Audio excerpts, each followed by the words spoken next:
Okay, we are now, you can take your Bibles today and go to Daniel chapter 10. We are we're coming down to the end here of Daniel. And really Daniel chapter 10, 11, and 12, we're going to kind of handle as one unit. It's still going to be 3 sessions, but we're going to do it. It's really one whole last vision and understanding given to Daniel here and under the last 3 chapters of Daniel. So we'll have this week, then we'll have next week, and then the final week we'll really be focusing on chapter 12 and really a summation of Daniel. But tonight we'll start in chapter 10. If you have a syllabus, it's actually called segment 14 in your syllabus, and it will be on page 74 that we start with. And so tonight it's Daniel segment 15, chapters 10 and 11a, part 1, Daniel's final prophecy, the great conflict. So let's look at Daniel chapter 10. Let's shut this off. Chapters 10, 11, and 12 are all one account in the book of Daniel. Chapter 10 is Daniel's experience that he experienced in receiving the vision. Then chapters 11 and 12 are the details of the prophecy about what will happen, it says, in the latter days. In Daniel chapter 10 and verse 1, it says, in the 3rd year of Cyrus, king of Persia, a message was revealed to Daniel, who was named Belteshazzar, and the message was true and one of great conflict, but he understood the message and had an understanding of the vision. So when did this occur? All right, from your timeline, again, this is in your syllabus, is on page 10 of the timeline. This is the 3rd year of Cyrus. Now, if you remember, the 1st year of Cyrus down here was the final year of the 70 years of captivity, would have been 535 BC. It's in that 1st year of Cyrus that the first wave of Judeans were sent back to Jerusalem. And that is how Ezra chapter 1 starts out. And that would have been in the 1st year of Cyrus, would have been around 535 BC. Daniel has now been there, had been there 70 years by the time you get to here. This vision occurs in the 3rd year of Cyrus. So that means this vision occurred like 3 years after the Judeans were sent back to Jerusalem, and they started to try and rebuild the temple. So Daniel is probably right at the end of his life, because he's been there now 73 years in Babylon. So how old was he when he came? It says he was a youth. If he was 10 years old, he'd be like 83. If he was 20 years old, he'd be like 93 at this time. So again, this, I believe, is at the end, towards the end of his life. And this is this final vision, this final experience here in the book of Daniel, starting in chapter 10. And it says that here in the 3rd year of Cyrus, king of Persia, a message was revealed to Daniel, whose name was Belteshazzar, and the message was true and one of great conflict.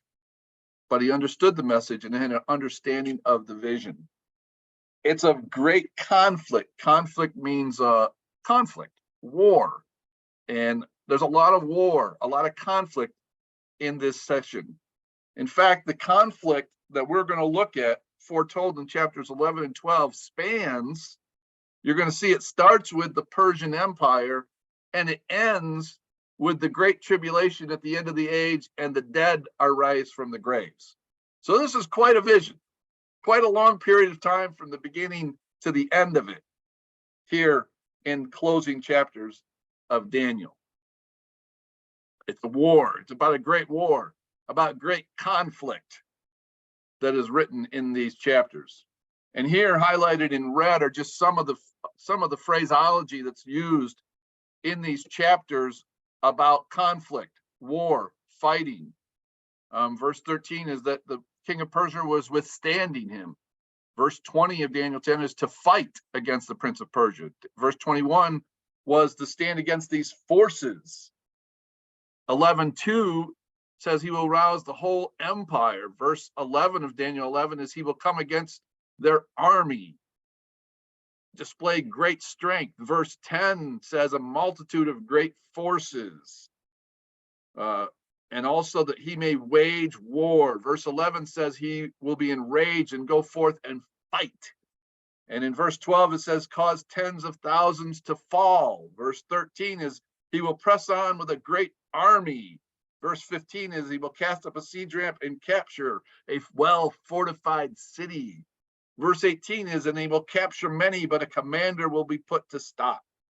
Verse 26 says his army will overflow and many will fall down slain. Verse 33 says they will fall by the sword. Verse 40 says the king of the south will collide with him and the king of the north will storm against him. Verse 44 says he will go forth with great wrath to destroy and annihilate. And chapter 12, verse 1 says there will be time of distress such as never occurred since there was a nation. So we're going to look at great conflict here in this final vision that's given to Daniel. So that's what it's about. And that's why I call this vision the great conflict. So starting in Daniel chapter 10, verse 2, it says, in those days, I, Daniel, had been mourning for 3 weeks. I did not eat any tasty food, nor did meat or wine enter my mouth, nor did I use any ointment at all until the entire weeks were completed.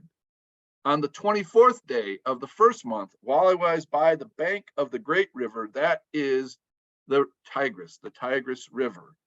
So he had been, before he received this vision, Daniel had been going on some type of fast. It wasn't a total fast, but he was mourning and he was on a strict diet. He didn't eat any tasty food. So I don't know what that means, but it wasn't tasty. And he didn't eat meat and he didn't drink any wine. So he was on a very strict diet for 21 days before, and this was, he was mourning. This was a sign of mourning, why he was doing this fast. And he was by the bank of the Tigris River. Then in verse 5, it says, I lifted up my eyes and behold, and looked, and behold, there was a certain man dressed in linen, whose waist was girded with a belt of pure gold of Uphaz. His body also was like beryl. His face had the appearance of lightning. His eyes were flaming torches. His arms and feet like the gleam of polished bronze, and the sound of his words like the sound of a tumult. So this is quite a vision of this man. Appearance of lightning, eyes were flaming, polished bronze. I don't know, call him the flaming man. He was on fire. This man was bright. And now I, Daniel, alone saw the vision, while the men who were with me did not see the vision. Nevertheless, a great dread fell on them, and they ran away to hide themselves. So I was left alone and saw this great vision, yet no strength was left in me, for my natural color turned to a deathly pallor, and I retained no strength.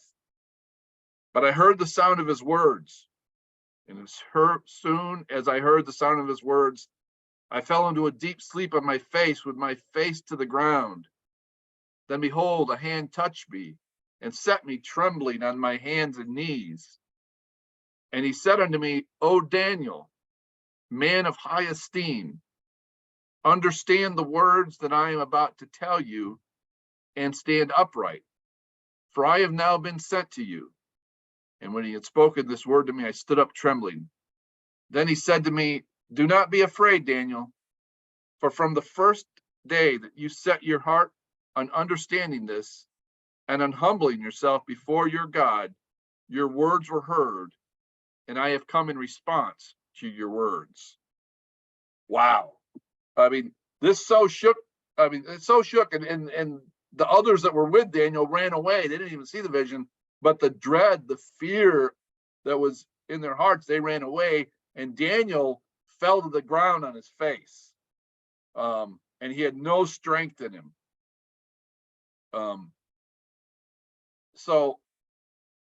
But then the man touches him and tells him to stand up. There's many times in scripture, and I've given you some verses here, when men see a powerful vision from God and they tremble and fall to the ground. And you can see this in Revelation chapter 1, Ezekiel chapter 1, Ezekiel chapter 8, Joshua chapters, I have 56. That's not Joshua 56. It's either 5 or 6.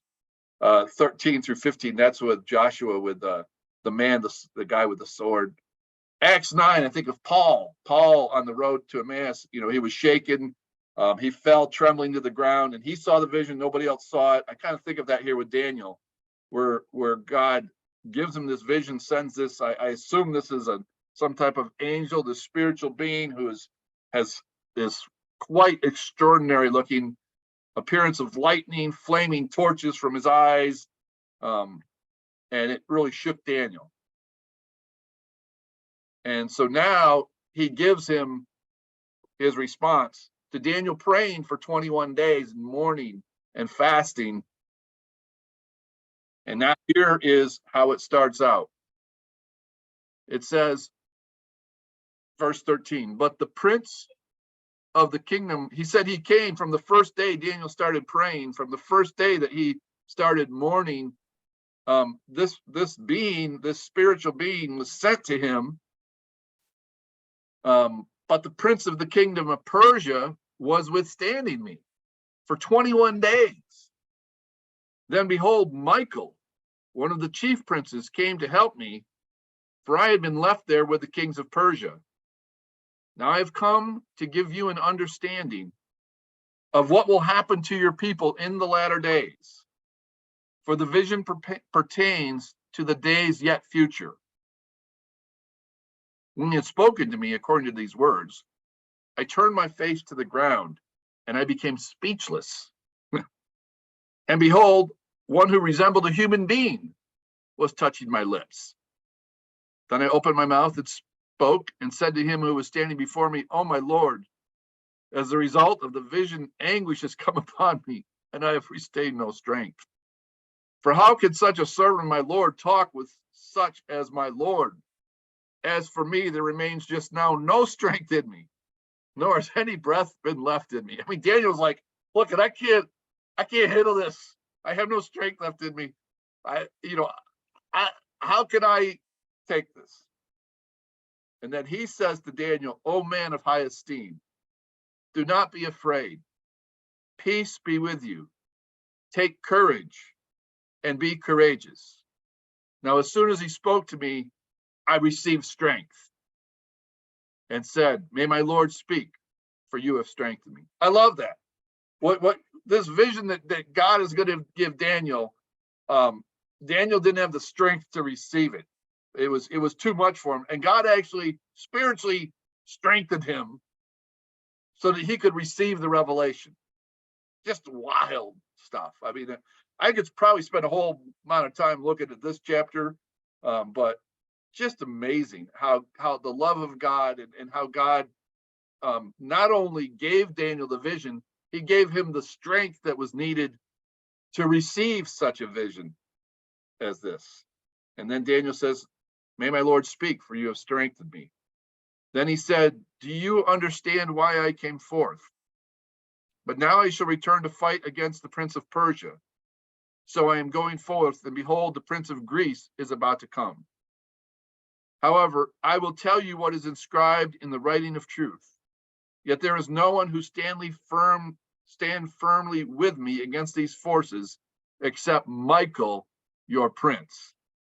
In this section of Daniel, you really see what's going on behind the scenes in the spiritual forces, in the spiritual realm.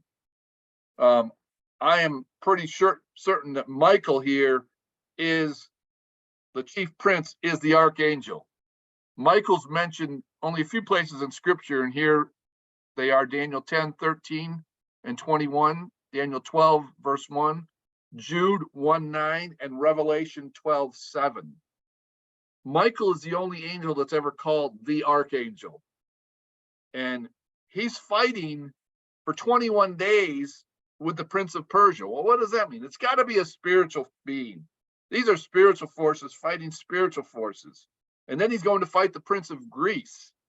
So I don't understand what's going on, but there's something going on behind the scenes of the kingdoms of this world, of the kingdom realm. And I think when it comes to what's going to happen in the end time, these spiritual forces are going to be in force. And I think we're already seeing that in our day and time, as you see just crazy stuff happening with, you know, where falsehood is deemed as being truth, and there's fighting about what seems so logical. And then you have war, you have violence that's increasing, and there's spiritual forces. And when God kind of takes his foot off the hose, the adversary's kingdom goes wild. And here we have such a thing as this, and the forces of God are going up against the forces of the adversary. And I think, you know, I think this is Ephesians 6, 10 through 12, that we do not fight against flesh and blood, but against principalities, against powers, against the rulers of the darkness of this world, against spiritual forces in high places, against spiritual wickedness. And here you kind of see a little window of that here in the book of Daniel before this vision is given. So now Michael has fought off the spiritual forces, and now this being, it's called a man, I'm sure it's an angel here, is now going to give Daniel this final vision, which starts in Daniel chapter 11. Now, this vision goes the entire chapter 11 into chapter 12. There were no chapter divisions in the Bible. So what I would like to do now is just very slowly read this vision all the way through, and then we'll come back. But it's quite a vision.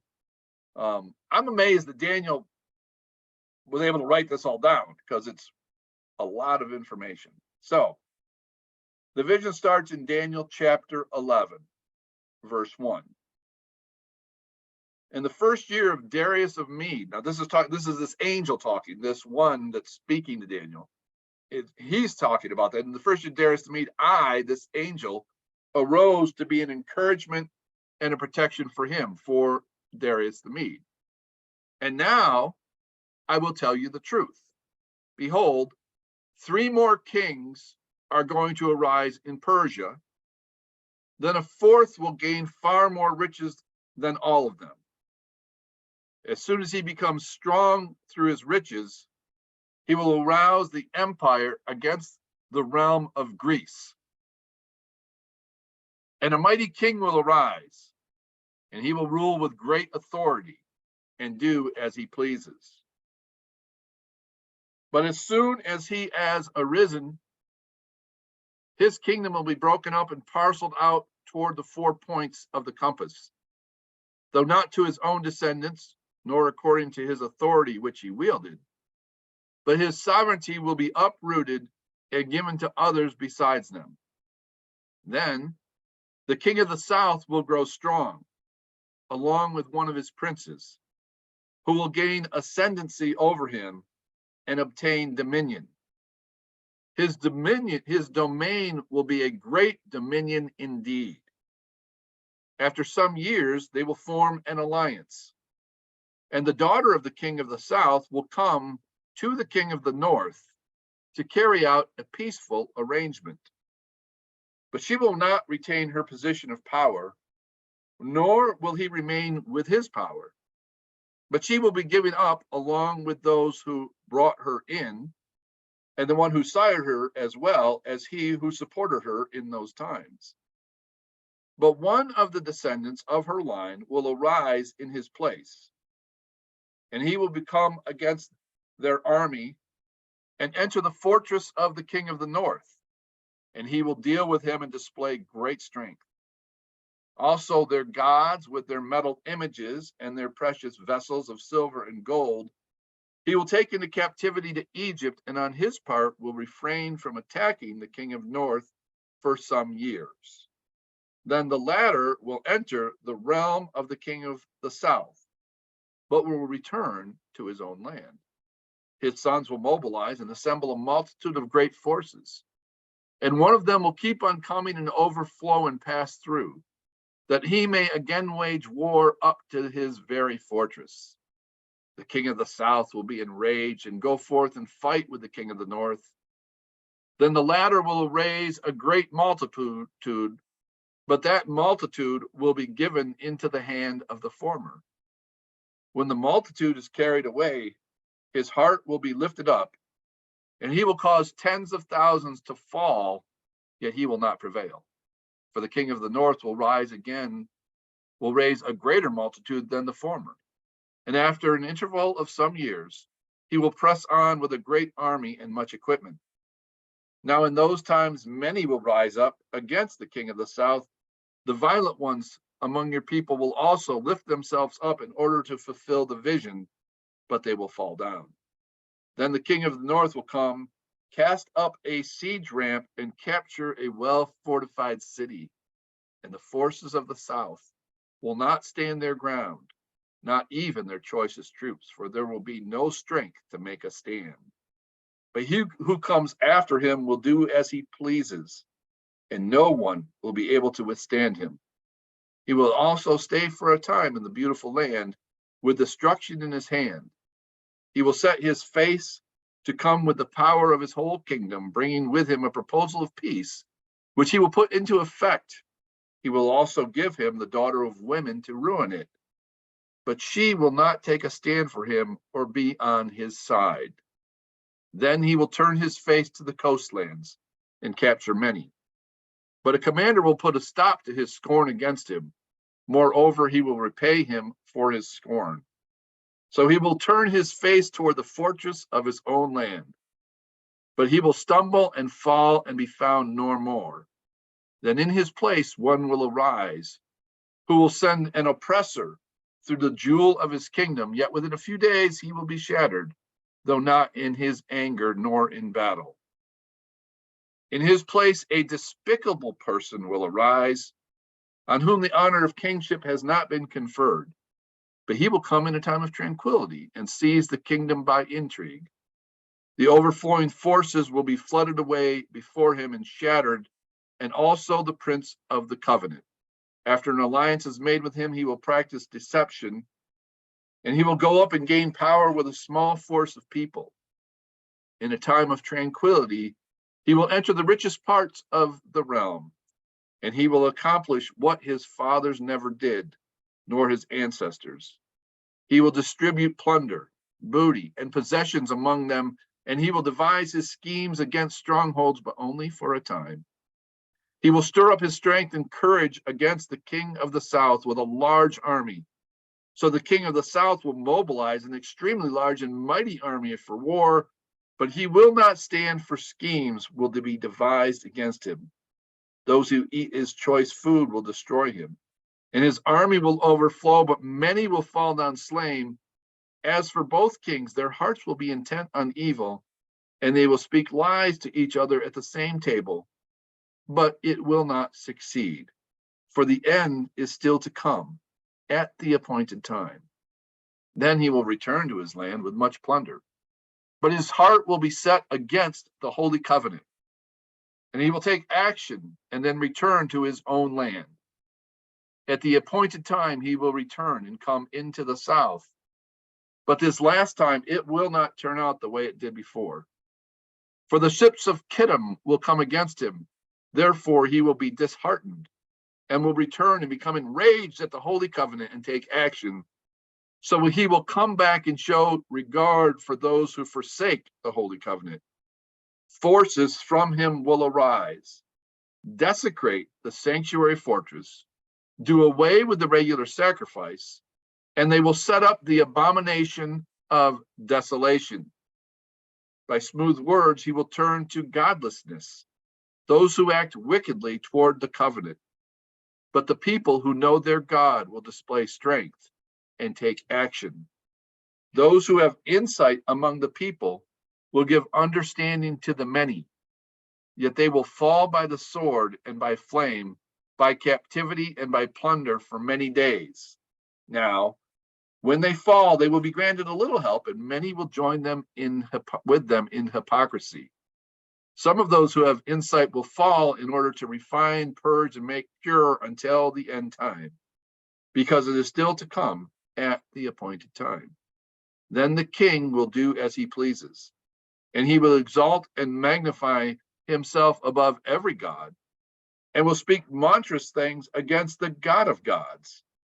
And he will prosper until the indignation is finished, for that which is decreed will be done. He will show no regard for the God of his fathers, or for the desire of women, nor will he show regard for any other God, for he will magnify himself above them all. But instead, he will honor a God of fortresses, a God in whom his fathers did not know.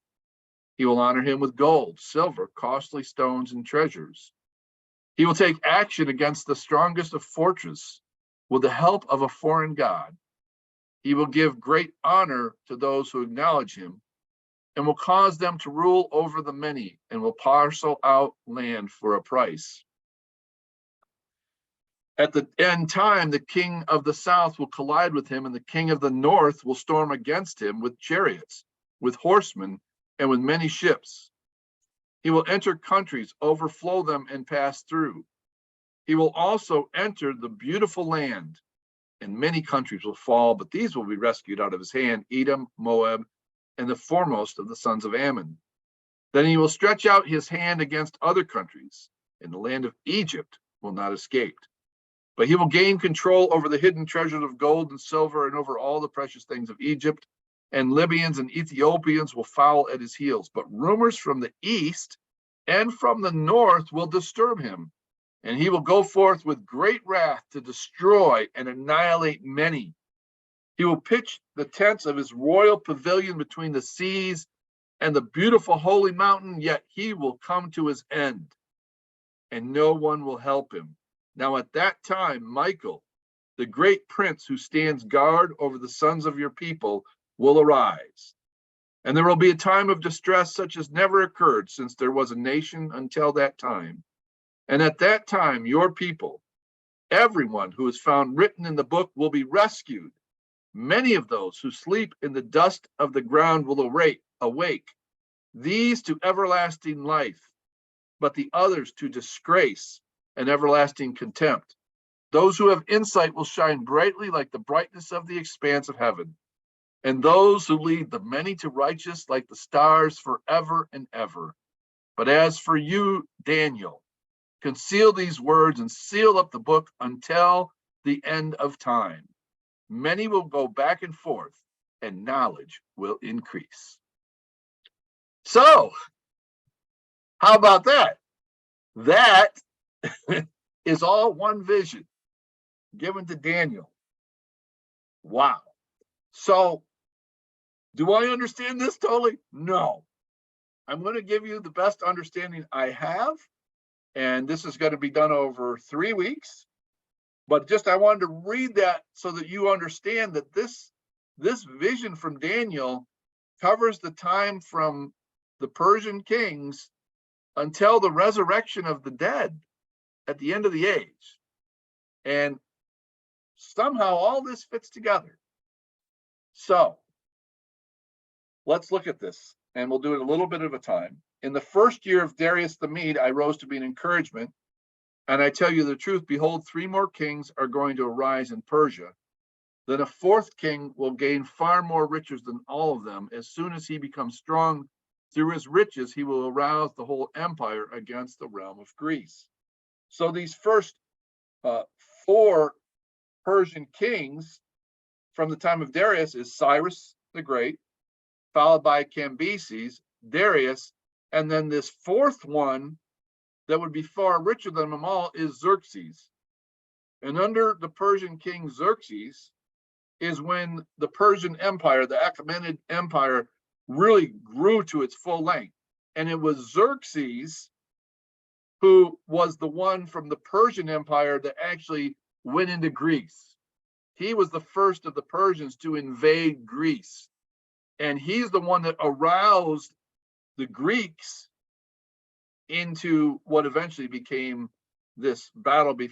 And it didn't end for, I think it was maybe 100 years yet before Alexander the Great comes in. But the reason it's mentioned here is because it's Xerxes is the one that aroused the Greek Empire. He's the one that went in the Greeks. That's what the story of the 300, where they get killed, the Spartans. And Xerxes was the Persian king that went into Greece. And that's here. This was the fourth king, Xerxes the One, who came strong, aroused the whole empire against the realm of Greece. Then verse 3. And a mighty king will arise, and he will rule with great authority and do as he pleases.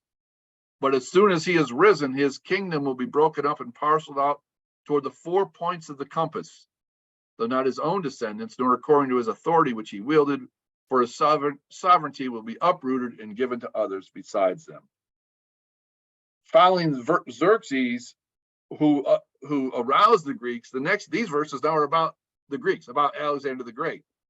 And this is the same thing that was foretold in chapter 8 about this mighty king, Alexander the Great, who rose up real quickly, brought the Greek Empire to the great empire of Alexander the Great. And then he died, and his kingdom was divided up into those 4 generals that we looked at when we looked at chapter 8.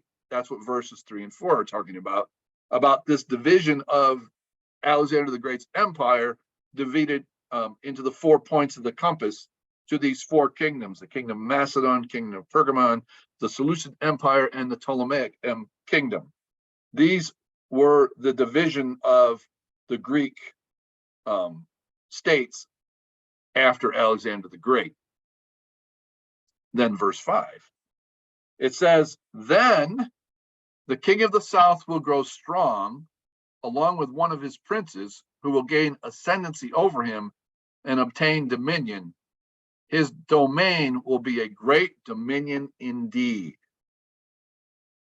The king of the south was named Ptolemy, and he had a prince whose name was Seleucus, who rose to power and took dominion of what would be the Seleucid or the Seleucid Empire, and that becomes the king of the north. Again, here in these, the Seleucid came out of the Ptolemaic kingdom. So you have the Ptolemies. So the dynasties of the Seleucids and the Ptolemies fought for the next 130 years. A lot of what's written here is prophecy about these wars between these kings of the north and the kings of the south. The stronger of these two always held dominion over Jerusalem, over the Holy Land, which the Jews had moved back, and they were there with a temple in Jerusalem during this time of these wars between the Seleucids and the Ptolemies. And these are the kings of the north and the kings of the south through at least the next 35 verses. And you'll see that most of the kings of the north are called Seleucus, Seleucus 1, Seleucus 2, Seleucus 3, or they're called Antiochus, Antiochus 1, Antiochus 2, and those are the names of the kings that come out of the northern kingdoms. The kings of the south are called Ptolemy, Ptolemy 1, Ptolemy 2, Ptolemy 3, and those are the kings of the south. And these two, over these 130 years, were at war. Now, this prophecy in Daniel 11 is extraordinary. It is one of the most amazing prophetic visions ever given to anyone. And it is a vision of what are called the Syrian wars. fought between the Ptolemaic kingdom and the Seleucids, the empires. Or you could say, maybe for our understanding, you could say they were fought between Syria and Egypt. The north are the Seleucids, or the region of Syria. The south are the Ptolemies, or the region of Egypt. And that's what a lot of this battle is in this chapter 11. And it's just amazing prophecy. And I get kind of frustrated reading some of the commentaries because it's so perfect, it's so incredible. Many people don't believe Daniel actually wrote this or received this in 533 BC.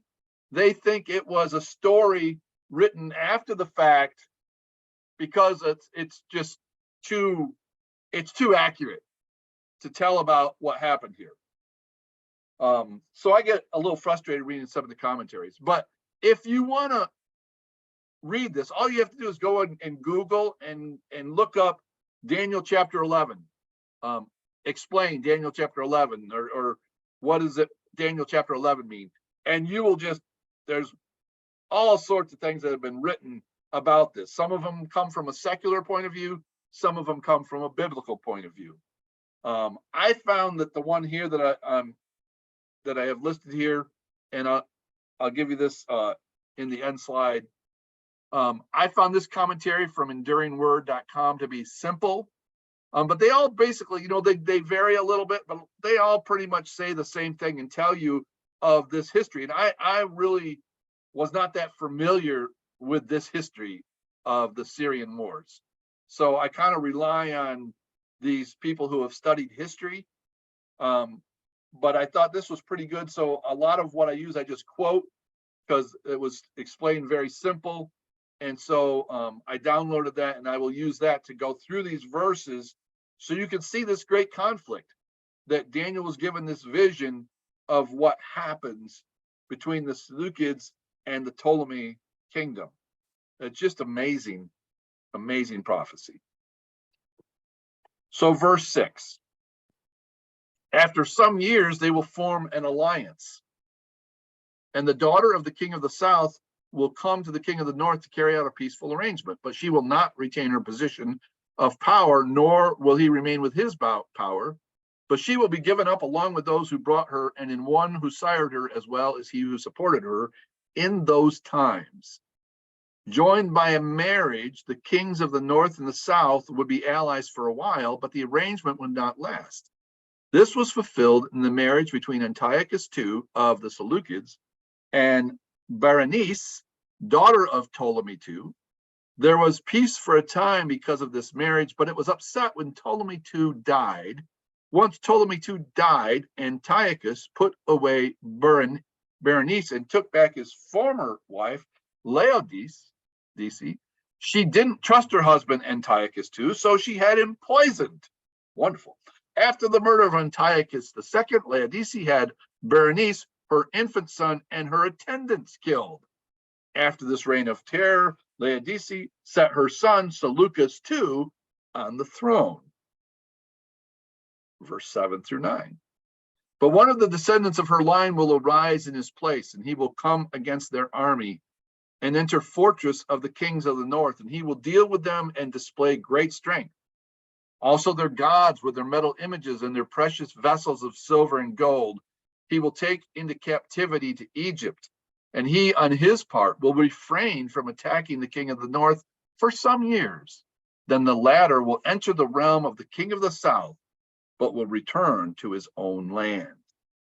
These verses, 3 verses, foretell of the person of Ptolemy III, who was the brother of Berenice, one of the descendants of her line, avenging the murder of his sister.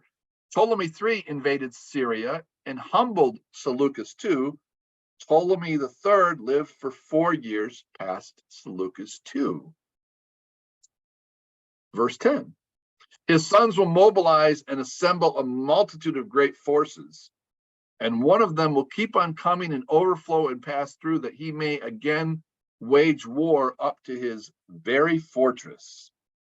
Verse 10 continues with the sons of the kings of the north who mobilized for battle. One of his sons would conquer the Holy Land, meaning overwhelm and pass through. This one son of Seleucus was Antiochus III, a very successful general. In a furious battle, Antiochus III took back the Holy Land from the dominion of the Ptolemies. Verse 11 through 12, the king of the south will be enraged and go forth and fight with the king of the north. Then the latter will raise a great multitude, but that multitude will be given into the hand of the former. When the multitude is carried away, his heart will be lifted up, and he will cause tens of thousands to fall, yet he will not prevail. These two verses refer to a historical battle of Raphia, fought on June 22nd, 217 BC, between the forces of Ptolemy IV, king of the south, and Antiochus III of the Seleucid Empire. It was one of the largest battles of the Hellenistic kingdoms and of the ancient world. Because of this loss, Antiochus III was forced to give back dominion over the Holy Land to Ptolemy IV. Verses 13 through 16. For the kings of the north will raise a great multitude than the former, and after an interval of some years, he will press on with a great army and much equipment. Now in those times, many will rise up against the king of the south. The violent ones from your people will also lift themselves up in order to fulfill the vision, but they will fall down. Then the king of the north will come, cast up a siege ramp, and capture a well-fortified city, and the forces of the south will not stand their ground, not even their choicest troops, for there will be no strength to make a stand. But he will come against them, will do as he pleases, and no one will be able to withstand him. And he will also stay for a time in the beautiful land with destruction in his hand. Verses 13 through 16 foretell of Antiochus III invading Egypt to gain control over the armies of Ptolemy V. And over the Holy Land, Jews living in the Holy Land helped Antiochus III defeat the king of the south, because the Jewish people resented the rule of the Egyptian Ptolemies. The violent ones among your people will lift themselves up to fulfill the vision. The Jewish people of the beautiful land initially welcomed Antiochus III as a liberator from Egyptian rule. Their decision to support Antiochus III proved unwise when he turned destruction upon the beautiful land, and its people. Verse 17, he will set his face to come with power of his whole kingdom, bringing with him a proposal of peace, which we will put into effect. He will also give him the daughter of women to ruin it, but she will not take a stand for him or be on his side. Verse 17 is about when Antiochus III gave his daughter Cleopatra to Ptolemy V of Egypt. He did this hoping to gain permanent influence and eventually control in Egypt. To the great disappointment of Antiochus III, the plan failed because Cleopatra wasn't faithful to her Egyptian husband at all. No, this is not the most famous Cleopatra, played by Elizabeth Taylor, but not from the ancient history. But this was the ancestor of the more famous Cleopatra, the more famous Egyptian woman who was in love with Mark Antony and all that. The more famous Egyptian woman lived 100 years after this Cleopatra, who was this one, and during these Seleucid wars.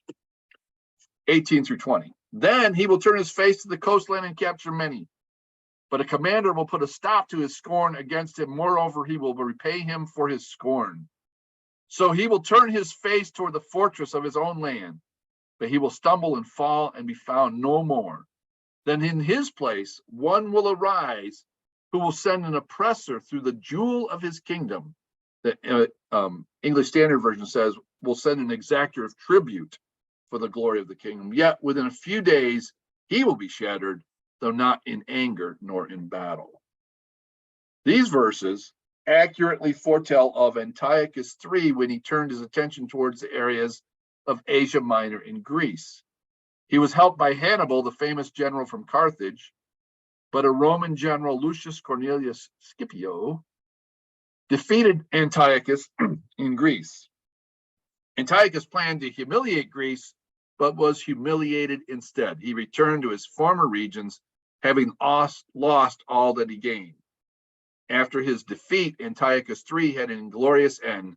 Needing money badly for his treasury, he resorted to pillaging a Babylonian temple and was killed by the enraged local citizens. Then his eldest son, Seleucus III, reigned briefly.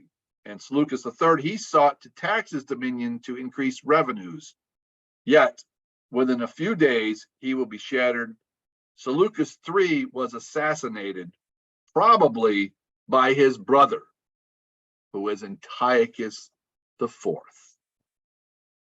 And then Daniel 11:21 says, in his place, a despicable person will arise, on whom the honor of kingship has not been conferred, but he will come in a time of tranquility and seize the kingdom by intrigue. A despicable person will arise. King James Version says a vile person will arise. The English Standard Version says a contemptible person will arise. For the rest of this chapter, verse 21 through 45 to the end, all the pronouns from here on out of he, his, him, all refer back to this despicable person who is Antiochus IV, who comes on the scene here in verse 21. There's no new kings of the north listed after this. No new kings in succession. It's all about this despicable person who now arises, and the rest of this chapter is about this despicable person that arises here. Historically, this was Antiochus IV, also known as Antiochus Epiphanes. Most commentaries teach that in verse 35, the king changes. This person that's being described here changes from Antiochus IV to the end times beast, or the little horn. Some suggest this a change occurs in verse 40. Or I think perhaps what you have here is a dual prophecy, where the attributes of this Antiochus Epiphanes become the same attributes of this little horn, or this one in the end times, who is going to be called the beast, or the little horn. And the attributes of Antiochus IV are typed for a future man of perdition called the lawless one in 2 Thessalonians chapter 2, verse 7. But he is yet to come at the end of times, that is going to rise up, this despicable person. Who is this one? The beast, the lawless one, at the end of the age, that's going to rise up, that is described here in the man of Antiochus Epiphanes. What did he do? What was it that Antiochus Epiphanes did, and what does this go on to show? This end times, this one at the end of the times, lawless one is going to do. This is to be continued.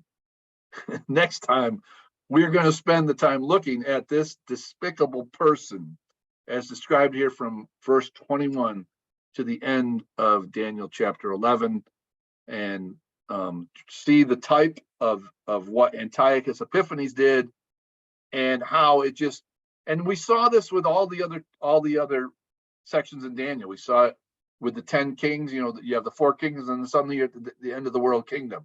In chapter 7, you have the 4 nations, and then suddenly you're at the end of the world. Chapter 8, you got the 4th division of the Greek Empire. You got Antiochus Epiphanes, and then boom, you're at the end of the world. Chapter 9, you go through that whole thing. You have the up to Christ, and then it jumps to the final week. You have the same thing here in this. It's the same pattern through all these chapters. And next time, we will look at more details about this despicable person that is described here in Daniel chapter 11. So, for readings for review, Daniel chapter 10, chapter 11, and we went through Daniel 12, 1 through 4. If you want to look at those verses about where men tremble and study that, these are some of the verses that were given on that. You want to look at Michael the archangel. You could spend a lot of time looking at that. And there's many places in scripture I think you could go to look at spiritual forces in the world. But what I see with this is spiritual forces are behind whatever's going on here. In all these conflicts, there are spiritual forces at work. And then for that website that I used to describe these Syrian wars, the Seleucids versus the Ptolemies, that's this right here, this https enduringworld.com Bible commentary, Daniel 11. And like I said, there's a lot of commentaries that will give you very similar information to talking about this historical wars between the Ptolemies and the Seleucids that Daniel so incredibly received revelation about and prophesied here in Daniel chapter 11. And next time, we are going to spend the time basically looking at this despicable person, and we'll get into the final battle of Armageddon at the end of the age, which I believe is how this chapter ends. And we'll look at that next time.